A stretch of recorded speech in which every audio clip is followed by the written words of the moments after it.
Николай Дограмаджиев вече е на мястото на почистването. Ники, ще ни покажеш ли около тебе някъде кипи ли труд или вече изчистихте всичко? Кипи. Сега след малко оператор ще покаже ляво-дясно. Наистина до този момент доста работа се е свършила тук в район Възраждане, точно до 116-та детска градина, целодневна детска градина. Но по повод всичко това, което се случва тук, ще си поговоря с Петър Дяков, който е началник районен инспектор на Възраждане. Добро утро с БНТ2. Добро утро. Да ни разкажете статистически какво се случва до този момент и през това време оператора може да покаже точно зад вас какво се случва, защо точно сега, пък и е Международен ден на ромите. С малко ще си поговори с резвителя Илчо Илчев, който ще ни каже каква е програмата за днес. От началото на кампанията, включи се и ти, са се включили около 1020 човека, извозени с 190 тона отпадъци, едрогабаритни и всякакви други, като в район Възраждане са само около 20 на тона.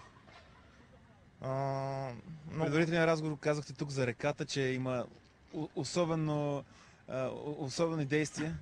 Да, защото реката е често замърсена. Значи ромите си изхвърлят отпадъците, те падат долу и за да не викаме фирмата концесионер, сме се разбрали с тях те да си изчистват реката всяка седмица, да си влизат, чистят. От нас само се искат ръкавици и чували, което си го даваме. Тук са дадени уръдия на труда, за да се почистват по-специфични места. В случая, как се казват тези части точно до бордюра? Самите оръжия, как се казват на труда? Оръжията на труда се казват острушки, които фирмите концесионери чистят леда през зимата, но те... Сега се ползват и за тревата. Да, а тази част 50 см от бордюра в пътното платно се казва регула.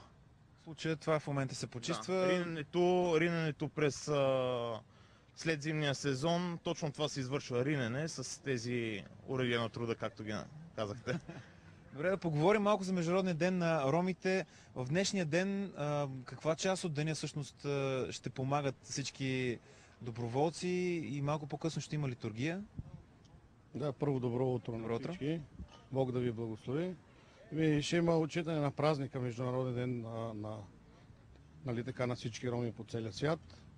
Това, че преди много така години нашият Господ Исус Христос ни освободи от робството и от геноцида, нали, който искаше да направи така Хитлер.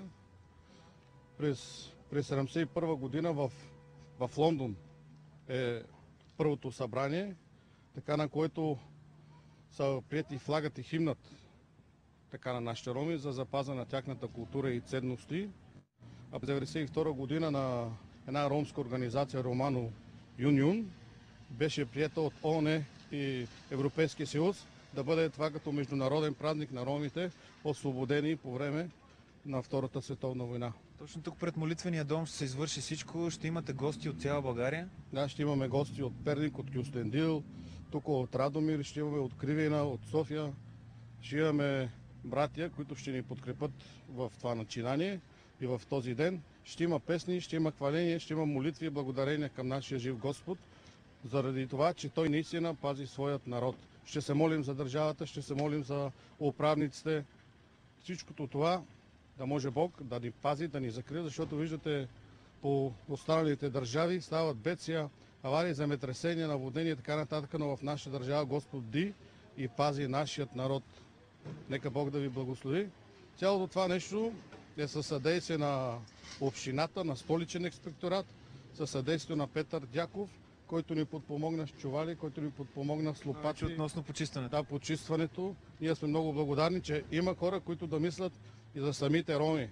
И за финал само, колко се включиха от вашия квартал за самото почистване? Колко доброволци имате ли? Мога да кажа, че целият квартал се включи и от предната страна на този квартал, и от задната страна.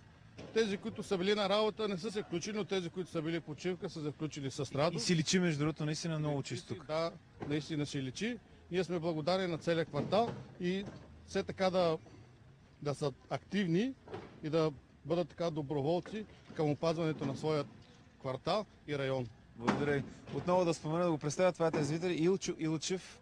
Това е от тук, от район Възраждане. Район Възраждане, квартал Сердика, ромите от квартал Сердика, които се включиха в пролетното почистване на столицата.